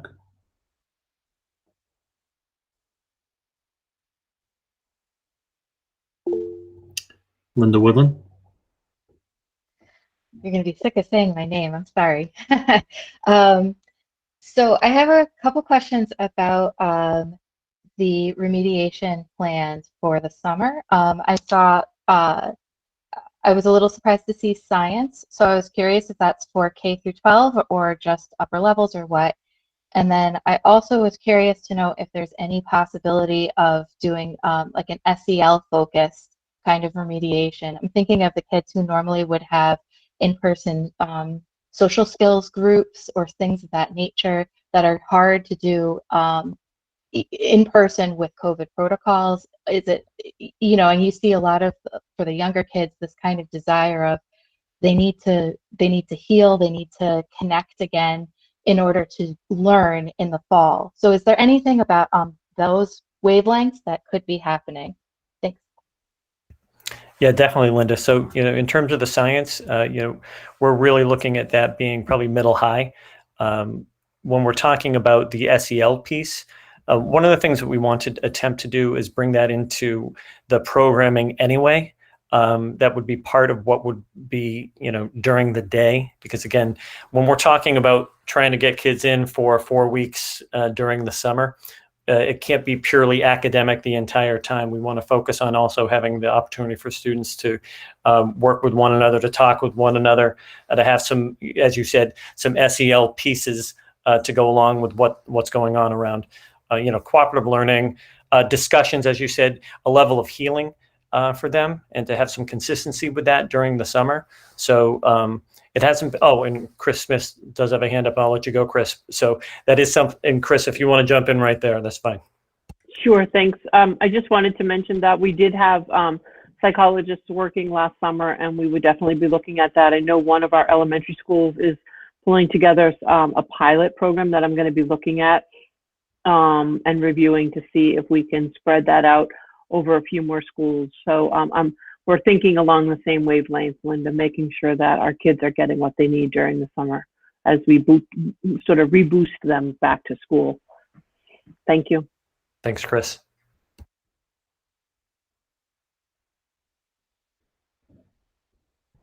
Thank you. I have Mike Pantas.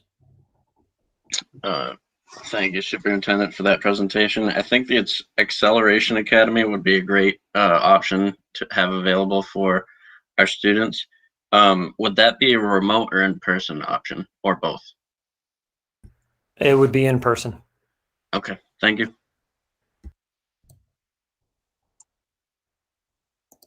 I think I had Laura next. Thank you. Question, I'm not sure if I saw this detail and maybe overlooked it, but I'm not sure that I caught it anyways.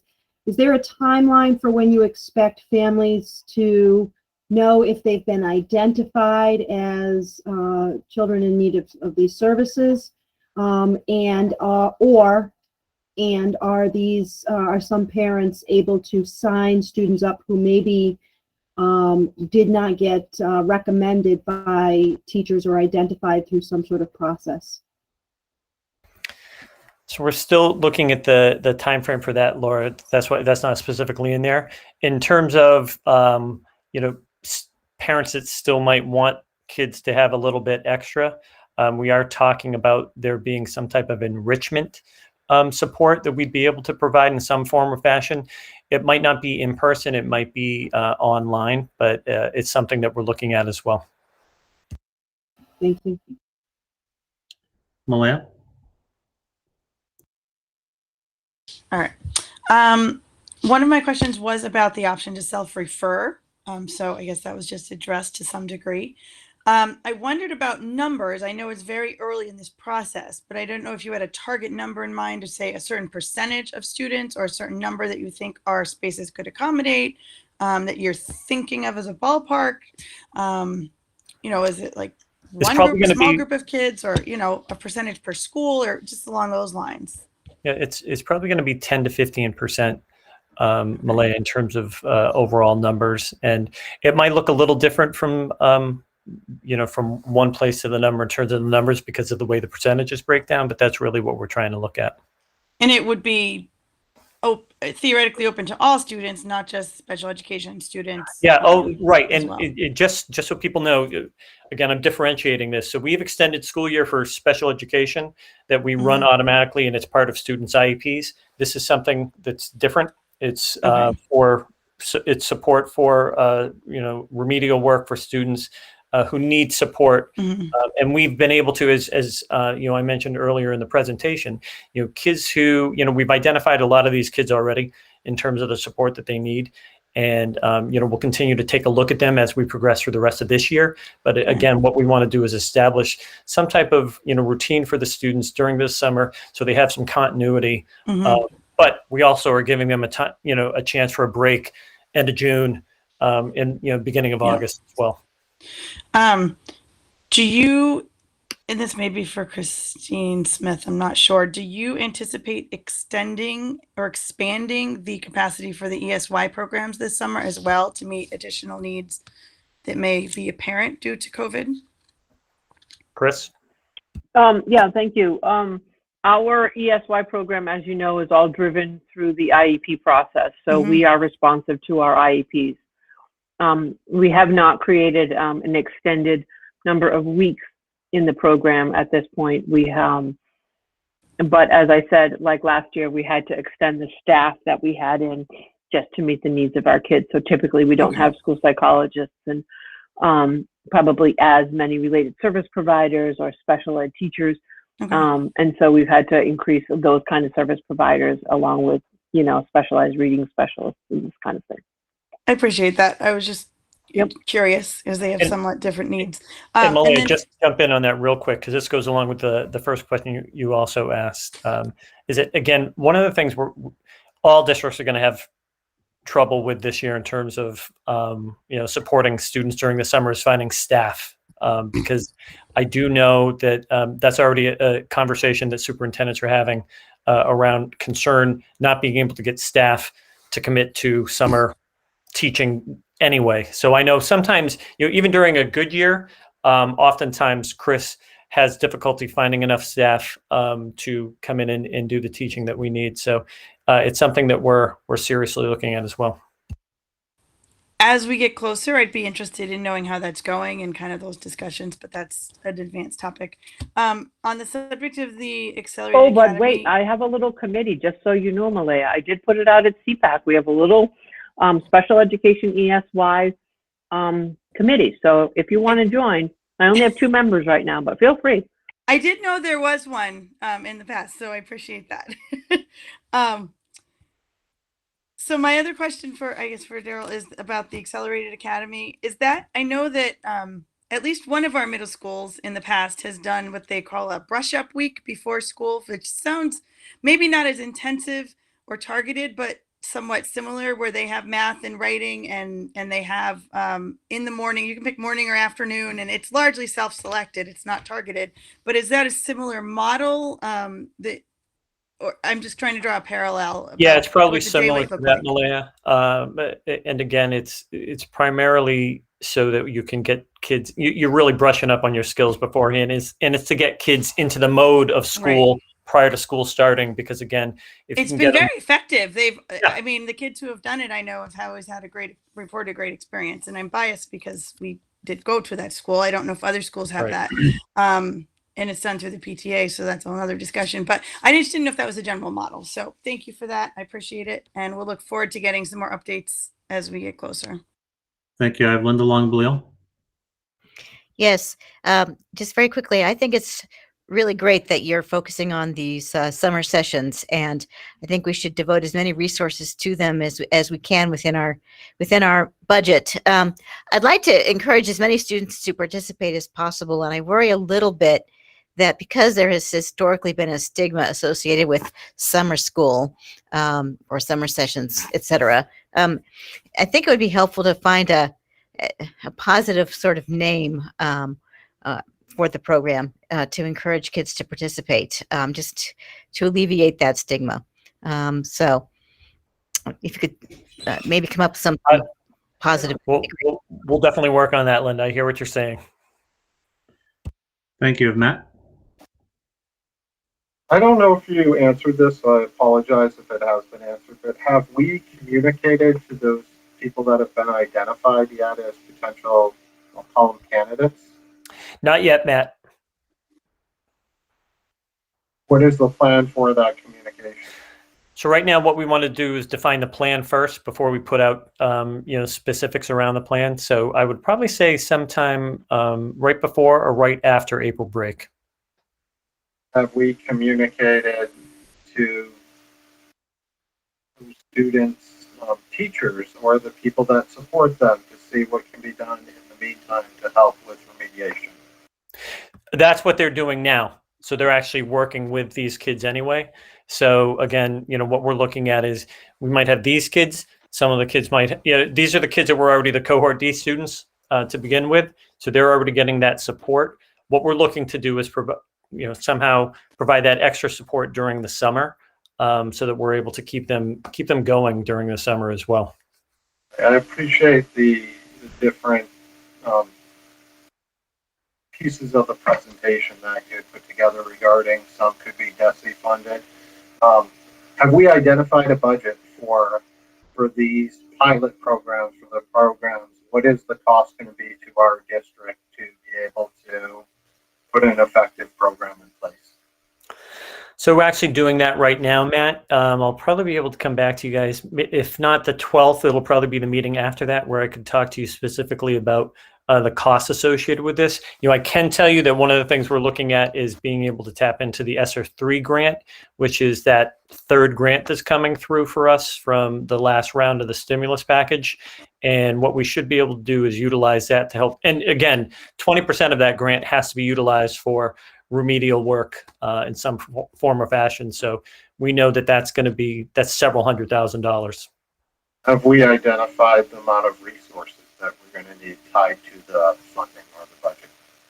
The specific resources right now, that's what we're actually formulating. So we're looking at costs associated with staffing, busing, materials, everything that goes along with that.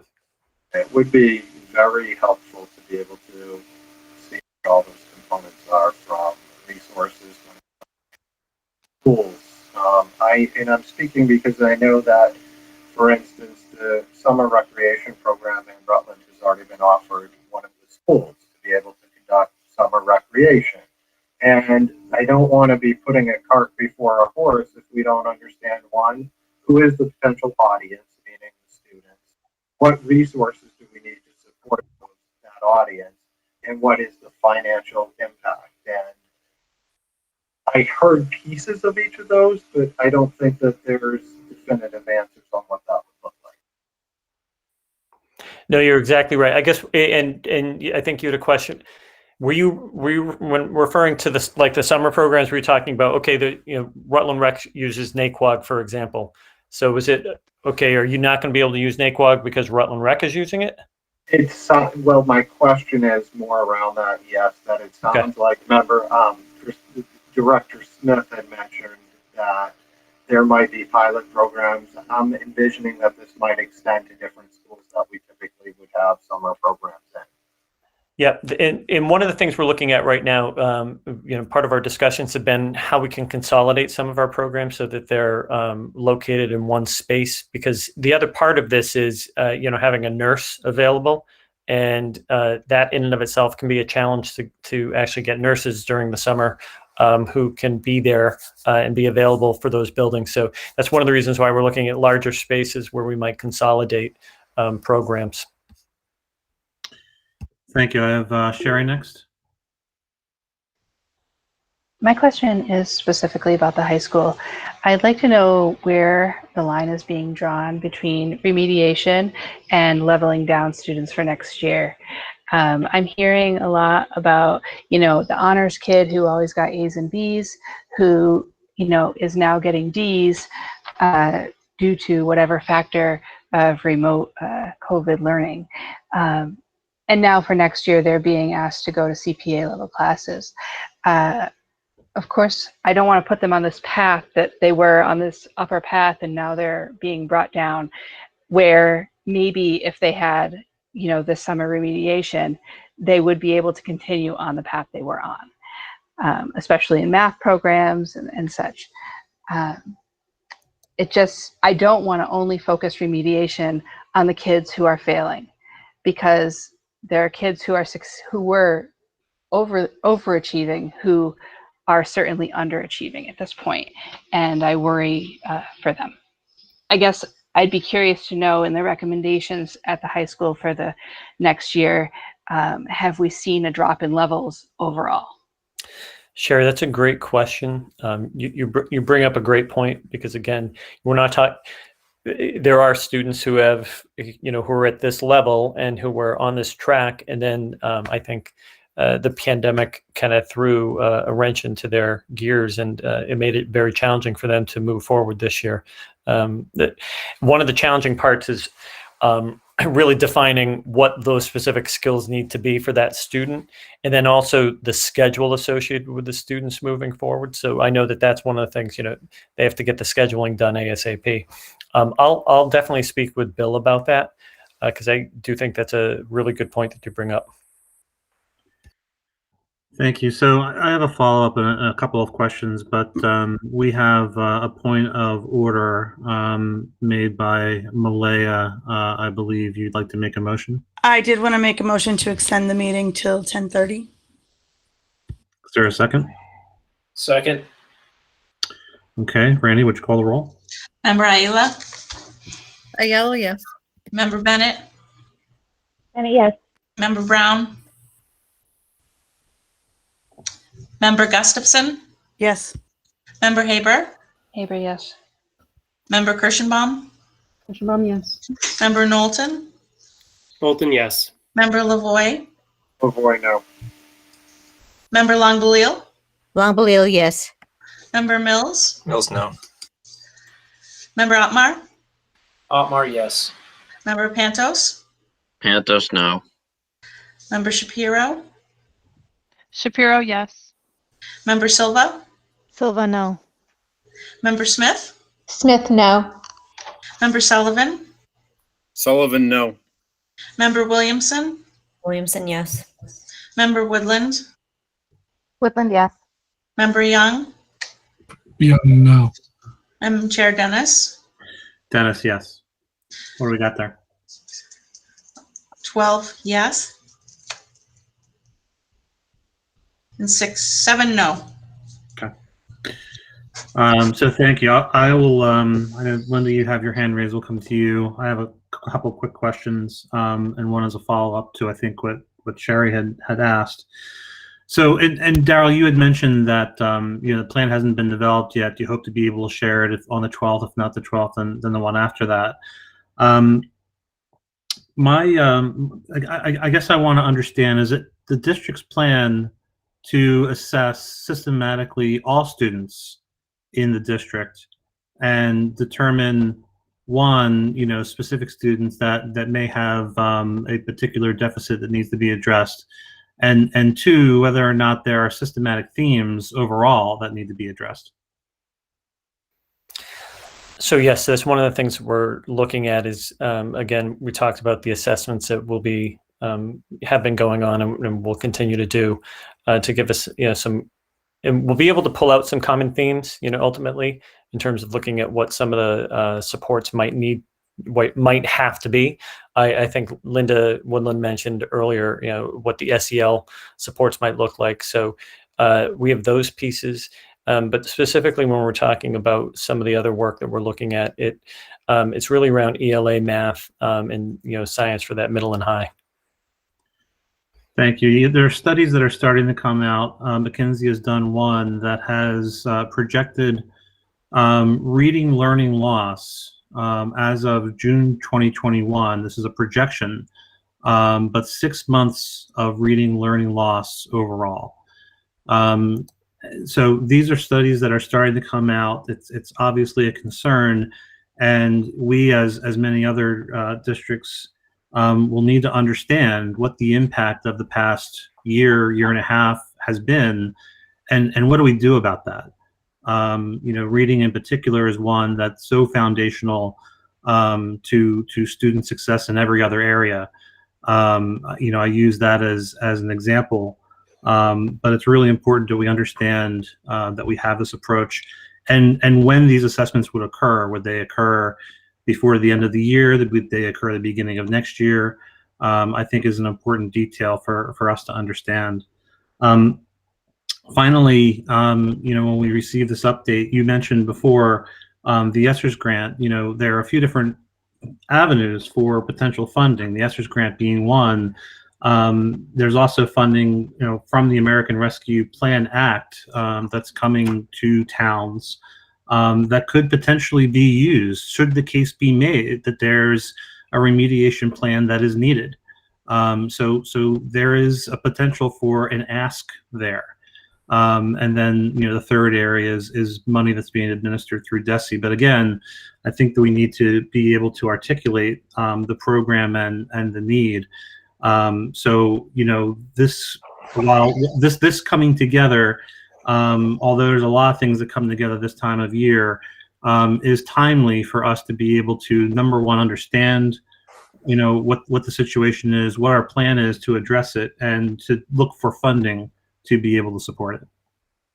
Yep. Yeah. Thank you, Mike. And I have to say the money that the towns are also getting, those are funds that could be eligible, or we could be eligible for in terms of supporting us. But we do have 3 areas in which we'll be able to tap into in terms of supporting a summer program, and even a program. And Deputy Berlow and I have talked about this. Even something that could look like an extended day program moving into next fall, into next school year. Okay. I have Linda Longbleal. Very quickly, I want to echo the point that Member Haber made about the kids who were doing well before the pandemic and then got derailed. And it was partly because I had those kids in mind when I made my point about finding a positive name for any summer programs that's not stigmatizing, because those kids will be the least likely to use it if it's a very stigmatizing kind of name. So. Thank you. Any other comments or questions on this topic? Seeing none, we'll go into next item, Superintendent Evaluation Timeline. I'll look to you, Matt. You want to give an update on the evaluation timeline?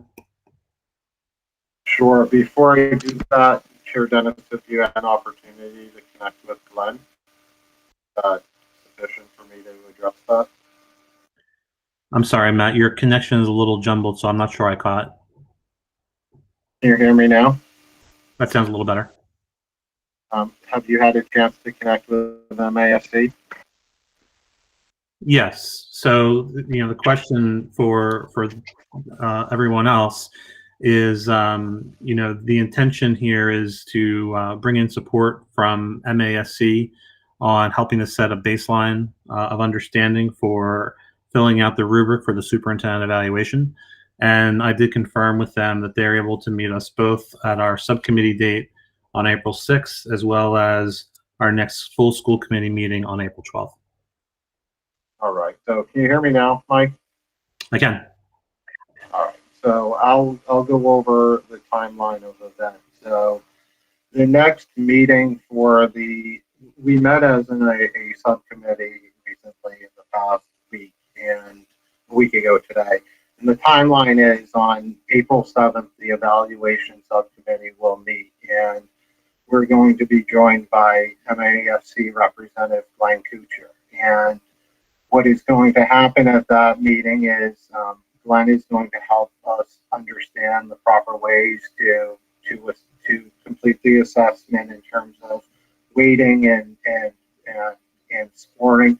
At that point, Dr. McCall will also be prepared to provide evidence, and at our April 12th meeting at the full school committee, Dr. McCall will provide evidence related to his goals. We will also, as a full school committee, have Glenn from MASC join us to be able to present. People can ask questions, make sure that we're all on the same page. At the conclusion of that April 12th meeting, April 13th will have the electronic evaluation tool available for every member of the school committee to complete. That will close on April 23rd. So, the hope is that everybody will do it as soon as possible, but as comprehensive as possible. Closure of that evaluation tool will happen on the 23rd. As a subcommittee, the subcommittee will compile the results of the evaluation, and we'll meet on April 27th to review the compilation of that and begin to write up the themes for writing a comprehensive review. Those will be submitted to the chair of the full school committee, Member Dennis, by May 1st. On May 4th, the evaluation subcommittee will meet, will review the chair's draft of the comprehensive evaluation. Then for our meeting on May 6th, the comprehensive evaluation will be delivered. It'll be deliberated as a full body, and we will have the opportunity to vote it into record to amend it into whatever the committee so decides. Thank you, Matt. So the target date for delivering the composite evaluation will either be May 5th or May 6th. It's not on the calendar at this point, but it'll be a special school committee meeting with that on the agenda. Any questions on the superintendent evaluation timeline?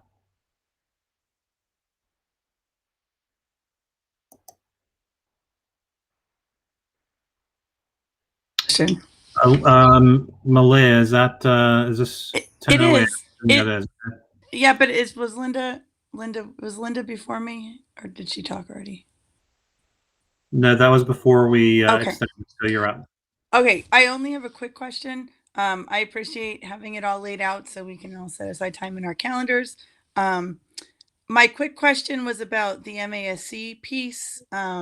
When they come to the full committee, are we having like a training, or is that a question and answer session, or is there a formal component where they're going to present similar information to what they're presenting to your subcommittee? Because based on past years, I think that would be helpful, and I didn't know if that was the plan, or or if we should all join your subcommittee meeting to hear more. No, I think the plan is for there to be alignment with the subcommittee meeting, and then to deliver that that training on the 12th. Okay. And I'm sure that there can be an opportunity for questions and answers as well. I think that's essential. The last training we had from them, we didn't have opportunity to ask questions, and that seems to be kind of a key point to make sure that we all have a similar understanding and can get things clarified. So I just wanted to make sure we had enough time for that. And I appreciate this. As I said, it is a time-consuming process, and those who haven't been through it before will appreciate this when you're done, that have the time set aside in your calendar. So thank you. Thank you. Any other questions or comments on the topic? Seeing none, I would entertain comment. All right. Matt Lavoie. Yeah, I just want to address Member Gustafson's concern as well, that if there are pieces that you have questions about, we can always open it up to submitting those in advance so we can prep one in advance of the meeting, and that can be part of that presentation or training as well. So happy to be the liaison to help communicate that as well. Thank you, Matt. Any other questions or comments? Seeing none, I entertain a motion to adjourn. So moved. Second. Been moved and seconded. Randy, we can call the roll. Member Ayala? Ayala, yes. Member Bennett? Bennett, yes. Member Gustafson? Yes. Member Haber? Haber, yes. Member Kirschenbaum? Kirschenbaum, yes. Knowlton? Knowlton, yes. Member Lavoie? Lavoie, yes. Member Long-Belil? Long-Belil, yes. Member Mills? Mills, yes. Member Otmar? Otmar, yes. Member Pantos? Pantos, yes. Member Shapiro? Shapiro, yes. Member Silva? Silva, yes. Member Smith? Smith, yes. Member Sullivan? Sullivan, yes. Member Williamson? Williamson, yes. Member Woodland? Woodland, yes. Member Young? Young, yes. And Chair Dennis?